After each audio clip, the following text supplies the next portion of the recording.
Well, folks, we made it to season 7.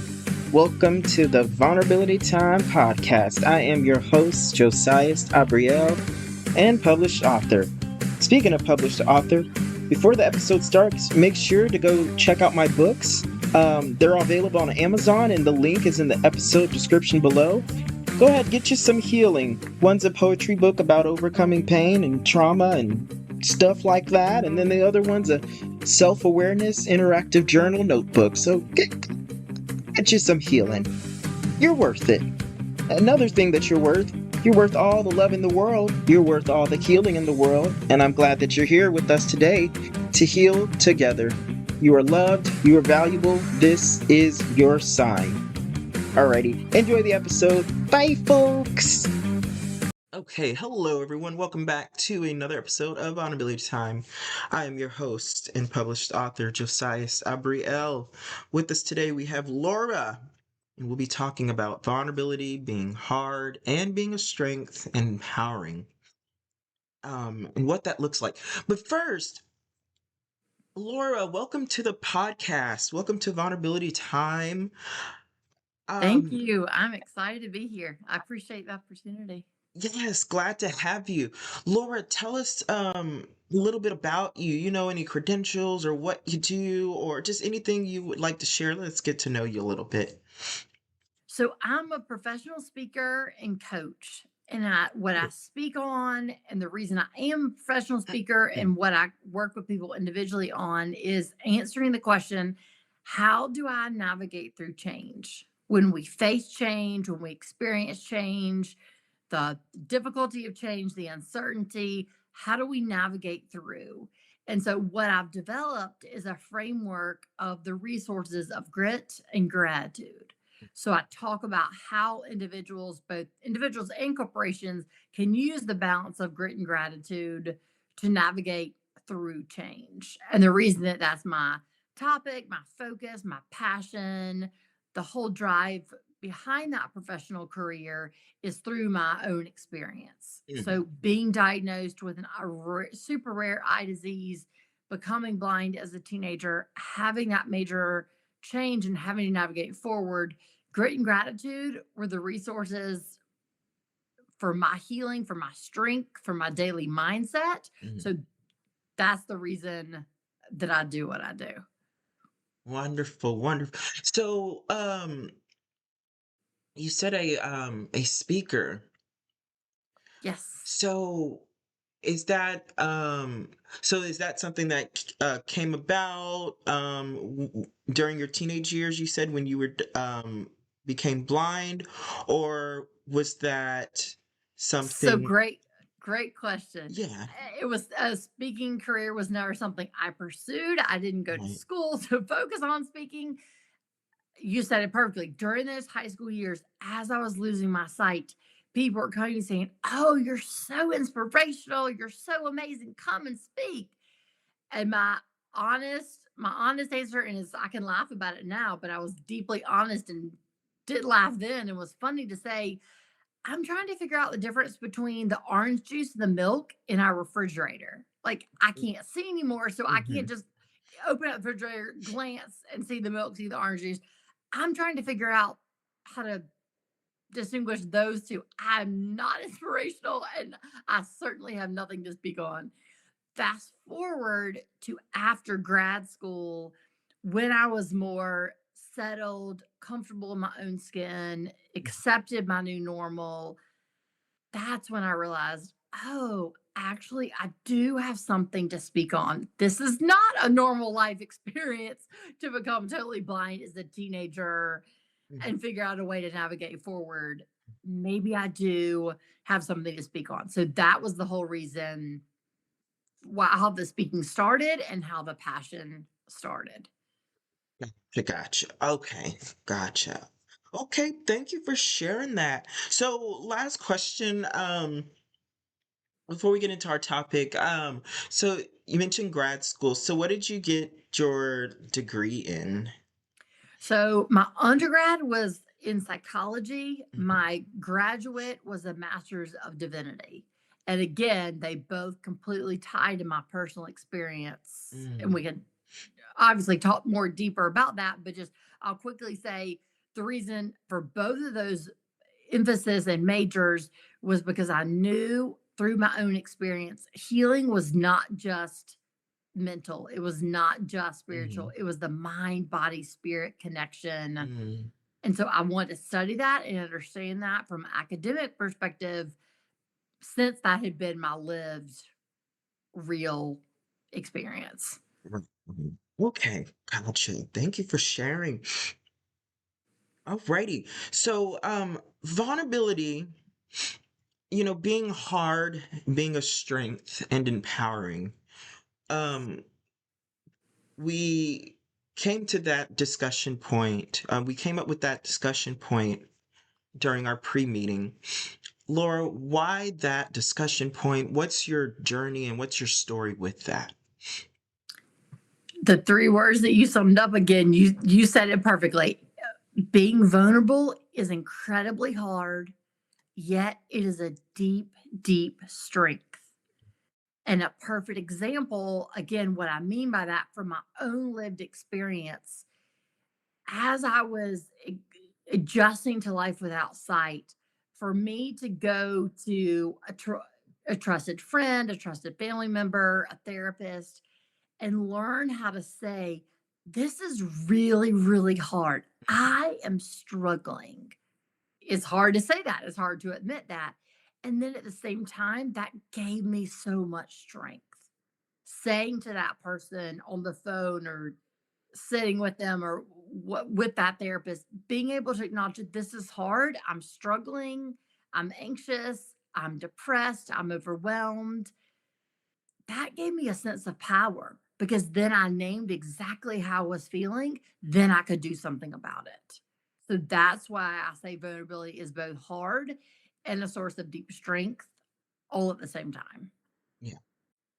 Right, right. So, can you tell us a little bit more about what was hard about it, about being vulnerable? Like, what did that look like for you? It was so difficult because I had to acknowledge the difficult feelings that I was feeling. Hmm. And then also, it was hard because I had to trust that other person with the difficult feelings, Hmm. knowing that they could hold that information. Hmm. And the response was not just going to be, oh, get over it. Oh, Hmm. sweep it under the rug. Just suck it up and keep going. Act happy. Be positive all the time. Just Hmm. knowing and trusting that they were just going to hold the space for me and just be present and just listen. Hmm. So it was hard on two different levels. One, to have the strength within myself to acknowledge it. Actually, I am really depressed.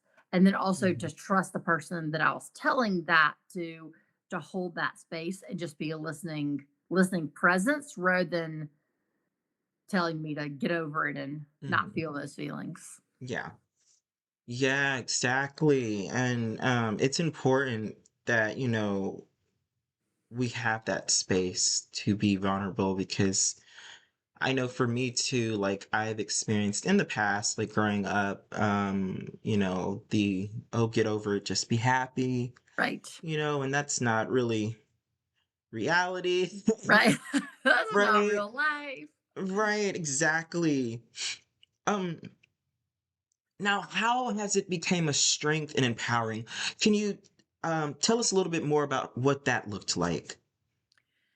So what it looks like, again, in my lived experience, is Mhm. once I acknowledge to that trusted person, yes, I'm extremely anxious, I constant panic attacks. Again, once I admit that and Mhm. have the hard part of the vulnerability, the strength is then they can help me process as I the solution base as I come up with solutions. Mhm. So what if where I'm so overwhelmed with the future, what if I just take it day by day, literally moment by moment? Mhm. So for me, the strength, the empowerment in the vulnerability comes when they can listen as we both problem solve together, as we figure out what solution might work that I could try. Again, being that listening presence, not do it this way and just get over it and move on, but to actually hold the space. And one, I would love to share one conversation that Yes. for me perfectly illustrates what I mean about the both the hard and the strength at the same time. Hmm. So it was a week or two before I was getting ready to start college. And I was in an office, one of my administrators. I went to Arizona State and I was in an administrator's office. And I don't even remember why we were meeting, but at the very end of the meeting, she just said, Laura, I want to let you know that you think you are done grieving. You feel like Hmm. you've grieved for 4 years through high school, you've grieved your vision loss, you're done. Now you can move forward. I just want to let you know you will continue to grieve the rest of your life, and that's okay. That's not a weakness. That doesn't mean you haven't accepted your blindness. That doesn't mean you're not moving forward. It just is what it is. Hmm. And the reason I share that story is because it was hard. Because immediately in my head, as an 18-year-old getting ready to start college, what did I say? Oh no, I'm good. Like, I'm Hmm. done Hmm. grieving. Thank you very much. But I realized in the later weeks and months, she was right. It was so hard to acknowledge. Yes, I was grieving. That was the hard part of that vulnerable conversation. The empowering part was she gave me the space to hold the grief. Hmm. So she gave me the space to feel those feelings of grief and to also move forward at the same time. So it was empowering because she acknowledged my feelings. She acknowledged the hard feelings of the grieving, and she gave me permission to continue to feel those feelings while I move forward. So she was not at all saying, grieve for the rest of your life and just sit there and feel sorry for yourself and cry all day. Hmm. She was teaching me grieve and move forward. Hmm. So that to me, that perfectly sums up the vulnerability being hard, yet also deeply empowering. Yeah. Wow. Wow. That's beautiful. Okay. One, I needed to hear that reminder about, grieving. You might be grieving for the rest of your life, and that's okay. And that's okay. And that's okay. Permission is that what truly that 3-minute conversation, that part of the conversation was life changing. And still, Yeah. I think that was 20 years ago. I think about it all that conversation all the time Yeah. because it makes grieving okay. Yes. Yes. Um, when it comes to for example, like the vulnerability and the grieving, um, are there do you still feel, every now and then that some days it's harder than others to be vulnerable? Do you still feel that, or did it just get, like easy over time? Just everything just got easy. It was just easy to be vulnerable, or do you still feel that, every now and then it gets hard to be vulnerable? A lot. That's a great Mm-hmm. question. Yes, absolutely. It's hard. Mm-hmm. Even though I've been practicing it for years. And yeah, I've read Dr. Brene Brown's books Mm-hmm. over and over and over. I can't even count how many times I've read those books and studied the work of vulnerability. And practicing it is still hard. I know the outcome will hopefully be empowering, but then sometimes it's not. Then Mm-hmm. sometimes there's that person that either has held my vulnerability in the past or I'm trusting for that vulnerability and I say something and the answer is, oh, get over it. Oh, you're fine. Oh, it's not Mm-hmm. that bad.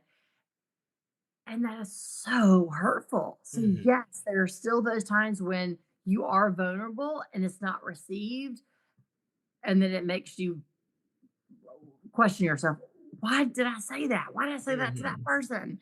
So, yes, I'm glad you brought that up because that doesn't mean that you figure out vulnerability and it's easy and good and happy and empowering forever. Yeah. It is Mm. still hard, and there's still those times where it's not empowering. And that's when the self compassion comes in. Mm, The self compassion of saying, okay, self, that was not received like you were hoping, like you wanted it, like you mm, need to for it to be received and supported, and you still tried. mm. At least you still tried. Yeah, Because what if there was a great outcome? It right. would have helped you forward. So that's when the self compassion comes in of just being gentle with yourself and supporting yourself. Yes. Wow. Oh, I needed to hear that. I needed that reminder. I needed to We hear all that. do. Oh, We yes, all do. yes. 'Cause, for a while, I would, pride myself on being, vulnerable, and it was just easy for me. And then I have since then been humbled because, this past year, I started recognizing and realizing there are just some things I was just struggling to be vulnerable with. I Yes. was doing more like selective vulnerability. Yes. Yeah. Yes. And I so, totally understand that. right, right. And so, I had to go back to the drawing board pretty much. And I needed to hear, that what you said about the self-compassion. I needed to hear that. Yes. So can you speak a little bit about like how important self-compassion is and how, necessary it is for, just our journey throughout vulnerability, throughout, showing our emotions or um just being present with ourselves. Like how have you seen self-compassion be, important and necessary? For me, it's been a deeply healing resource to Mm, develop because of everything you just said. It takes deep self compassion to be vulnerable in the very first place. mhm, So again, to acknowledge those hard feelings takes a lot of self compassion. To trust another person, that takes that self compassion, whether it's well received or not. Either one takes a lot of self compassion. And again, another very practical example from my life is one day I was working with a therapist and she said, I was talking about how anxious I was and just having a lot of panic attacks. And she said, okay, Laura, I want you to go home. And next time you're feeling very, very anxious or starting that panic attack, I want you to stop what you're doing, sit down, and just turn towards the anxiety and just sit there for a few minutes. And again, just like that other mentor, I thought, that is a bad idea. Just where I thought, oh, I'm done grieving. My mind, I thought, that is a really bad idea to turn towards something that's painful. And that's where the self compassion comes in. That's where I'm sharing the story because I developed self compassion and learned the importance of the compassion. That's exactly what I did when I was at home. The next time that deep anxiety came up, I chose to have the self compassion to sit down, and I remember this very, very clearly. Sit down and just for 5 minutes turn towards that anxiety. And the result was the anxiety decreased, it did not increase. So I share that to say when we have that self compassion towards ourselves and take the time to be vulnerable with ourselves and turn towards the pain that we're feeling, it often decreases. And that's again what I mean, one way of that self compassion. right, right. Yes, yes. Um so I what I really like is that, you mentioned, like yes, the good things that vulnerability can bring, but also the things that, just sometimes just eh, well, could be better, Yes. Yes. so I like that you mentioned that. However, I would like to ask from your experiences, would you say though that through the ups and the downs with vulnerability, was it worth it to be vulnerable? 100 and a million percent. Yeah, Yes, absolutely, absolutely. I cannot say that enough. yeah, 1,000% worth it. yes, yes. Wonderful, wonderful. Um, I completely agree. I completely agree. Like I love what Laura mentioned, like the like ups and downs with, like vulnerability, but like yes, I can also attest to that. Like um it is 100% worth it. Yes. 1000% worth it to be vulnerable. Vulnerability equals victory. Yes. Yes, yes. I really needed to hear that. So thank you so much, Laura, for these reminders that you've been giving. For anyone that is struggling with being vulnerable right now, Laura, what are s- what is some advice that you have for them? First, know and trust that you are enough. Oh, yeah. And the reason I say that is Mhm. when we know and trust that we're enough, then we're willing to be vulnerable. Yeah. And say that from my own experience. And I also say that from experience of working with so many people individually. When people do not think they're worthy, then when they don't think they're enough, they don't think it's worth being vulnerable. And again, I say that from my own perspective and from working with others. So Mhm. getting to that place of just knowing and trusting that you are enough, that Mhm. you are worth being vulnerable to yourself, being vulnerable to to people, other people you trust. Obviously, not anybody and everybody all the time, Right. but those people you trust. And again, a story I would love to share that illustrates that enough Yes. for my life. When I didn't feel like I was enough, the gift is, and I say this as part of my advice, when you don't feel like you are enough, trust those around you who believe you are enough. So, again, an example for me, when I didn't feel like I was enough, when I was struggling so deeply with the anxiety, depression, trying to figure out how to adjust and adapt to life without sight, I didn't know that I was enough. I wasn't sure. Am I worthy? Do I have purpose? Do I have meaning? Mhm. When I was thinking that and saying that and believing that, it was those around me through their actions that they believed I was enough. Mm. And their belief that I was enough taught me and showed me, oh, maybe I am enough.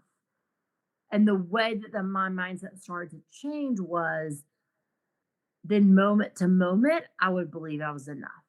Right. So there wasn't just this magical moment one day where I woke up and said, okay, self, I'm enough. Let's go. Let's go conquer Right. the world.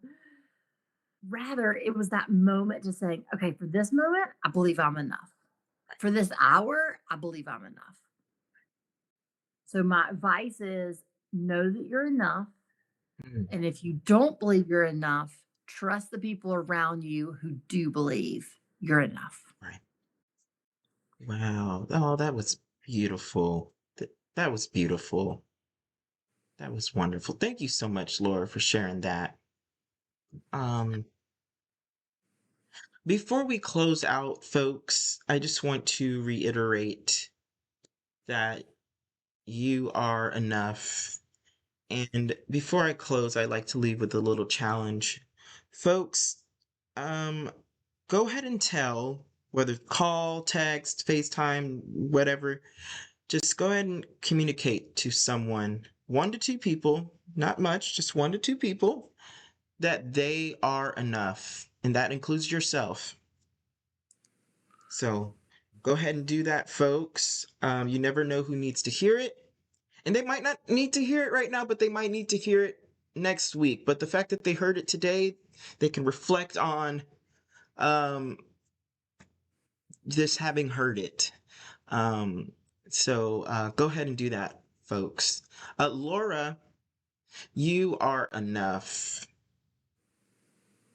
Thank you. You are enough. And I truly thank you. And I truly mean that. And I truly thank you for coming on this show and sharing your story with us. Um, very inspiring. Just very Thank you for inspiring. having the strength to create this platform. Oh, It's absolute conversation that we all need. So yeah. thank you for creating the opportunity. I received that gratitude. Thank you, Laura. Alrighty, folks. Laura, so if there's any links or websites or work you have out or socials, whatever, you can send me the links after this episode so I can put it in the episode description below. Um, so folks, if there are any links, go ahead and check them out in the episode description below. You know we love to support here. Um, and Laura, I'm going to end the episode, but stay on a couple more seconds. Okay, well, bye, folks. This has been another episode of Vulnerability Time. Stay tuned for whatever next episode will be. Okay, bye. Get on out of here. Love ya.